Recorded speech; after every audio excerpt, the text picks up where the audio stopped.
ఏదైతే భారతదేశంలో మరి స్విట్జర్లాండ్గా మనం పేరు పొందినటువంటి కాశ్మీర్లో సుమారు 28 మంది యాత్రికుల్ని టూరిస్టుల్ని మరి ఎవరైతే ఉగ్రవాదులు మట్టుపెట్టారో వారి యొక్క దాడిని వైఎస్ఆర్ కాంగ్రెస్ పార్టీ అంబేద్కర్ కోనసీమ జిల్లా నుంచి ఖండిస్తూ వారందరి యొక్క ఆత్మలకి శాంతి చేకూరాలని కోరుతూ ఉన్నాం. ముఖ్యంగా మనందరికీ మరి మానవత్వం మర్చిపోయినటువంటి రోజు, ముఖ్యంగా మన దేశంలో కానీ కాశ్మీర్లో కానీ ఎప్పుడూ జరగనటువంటి సంఘటన.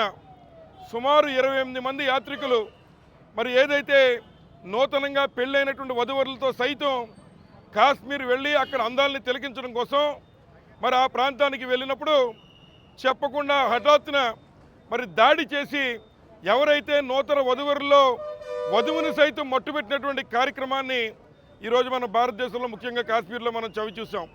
మరి ముఖ్యంగా ఎవరైతే ఆ నూతన వధువరులు మరి వారు కూడా ఒక చోట ఉండి ప్రకృతిని ఉన్నటువంటి అందాలని ఆస్వాదిస్తున్నటువంటి సమయంలో కనీసం మరి ఎవరైతే ఉగ్రవాదులు ముష్కరబా తోయిబా ఉన్నారో వారు మరి ముప్పెట దాడి చేసి మరి తుపాకీ గుళ్ళ వర్షం కురిపించి అక్కడున్నటువంటి మరి భర్తని మరి చంపేసినటువంటి వైనం.